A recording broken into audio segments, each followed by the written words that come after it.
Well, I put the video out last night about what do I do with all these opals? Could you possibly do with all these opals?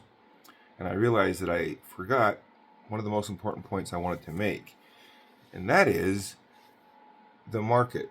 If you're looking to get value and if you're looking to be able to get your money back out of opals in the long run, I had indicated that you probably shouldn't start with that in mind or think it's going to happen immediately. But the main point was rough opal has a growing audience or market, but it's very small. It's niche. Finished opal arguably could have a smaller market than that because the number of people that want to cut is vastly growing because of the popularity of some of the shows, and that is putting a glut of medium and low grade opals on the market that are cut. And the third market is the jewelry market. Now, obviously, if you think about it, what percentage of people would buy rough opal? What percentage of people would buy finished opals that were just opals? And then what percentage of the world wears jewelry? And that's almost everybody. So your market expands exponentially as soon as that thing is set into a setting of some sort, something beautiful. So as long as you do that, you can take something that very few people would be interested in because most people want to cut their own if they're setting and stuff like that. But almost anybody, there's nobody that I've shown some of these settings here that wouldn't wear them and be happy to wear them. So you just expand your market hugely. That's not a word. You greatly expand your market. That was the point that I meant to make at the end of that. And this video right here, I want to kind of go into in detail doubles, sets. So I got some earring sets here. And the reason why none of those earring sets have any opals in them yet is kind of the purpose of this video. And you can help me maybe pick out a set. Navy, my granddaughter, 5 years old, just got her ears pierced not very long ago. And so pretty soon she's going to need a set of opal earrings. She proudly wears her little opal necklace that I made for her. She's excited about the opal, and every time she comes over here, we look at opals, and she helps me a little bit. So I need the perfect match set of stones. Now, there's a reason why typically, this one from yesterday that we were trying to decide what to do with, this might be a perfect way to solve this, but it's hard to take a bigger piece that you can make something bigger out of, cut it in half and make two small ones. But let me show you the difficulty we have here. Okay, so if we're looking for a match set, to make a matching set of earrings, now obviously in earrings they're going to be at least the width of your head apart, so they're not laying next to each other. They probably don't have to be exact, but I've kind of got some of these sorted. Greens, let's get the greens kind of together. That one can go over there. This one was a green, that's a green, that's a green, that's a green. That's obviously a green. That's not a green when it's up against the greens.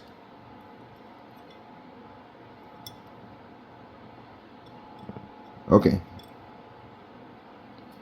There's a green, kind of.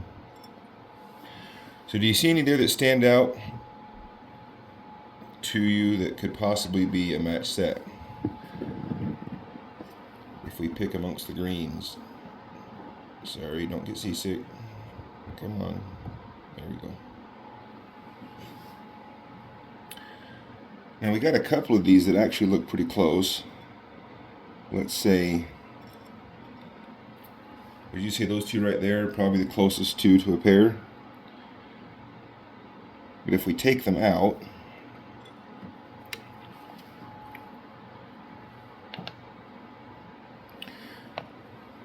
and look at them in different light, back up a little bit. Alright, here's the difficulty. My camera is blocking the center of the screen, so when I try to center you up, I can't see where the stand is. It's slightly different. This one right here is brighter than this one. This one has more blue and other color than green than this one. In some situations they look like they would match, but in some situations they look very different. So would that be an acceptable set, or are we kind of stuck? Because we could take this one right here. If we cut two stones right next to each other, we're going to have the same color bar, the same color, unless we pick it right here at the top where it's actually exceptionally gemmy. If we cut one off right there and made a stone, and cut one off here and made a stone, we wouldn't match. It would look like two different stones. But is the right thing to do with this to make a set of earrings? Well, you tell me. But that's the difficulty, and that's why the value of pairs is so much higher.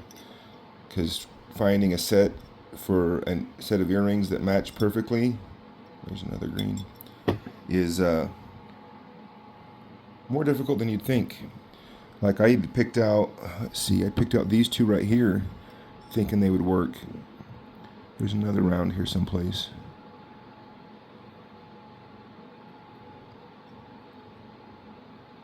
Maybe that's them. Those two right there, possibly another set. We take them out. I would have to cut the bigger one down to the size of the smaller one. That actually might work right there. The color in this one is larger. On camera, the difference is negligible.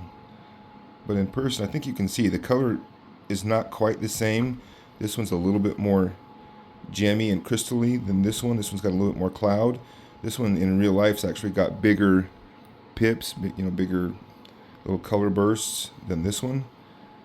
Do you think that one's close enough that if they were separated by a face, you could get away with making that a set of earrings? Tell me what you think. And one last thing, you can answer any of the questions in this for an entry. It'll go for another, I think it's 5 days. But I got one more question for you, an opinion. So I was goofing off yesterday. One of the other difficulty things about setting things in settings is you cut stuff and you kind of try to maximize and get unless you just do a calibrated cut and order a setting specifically for that one.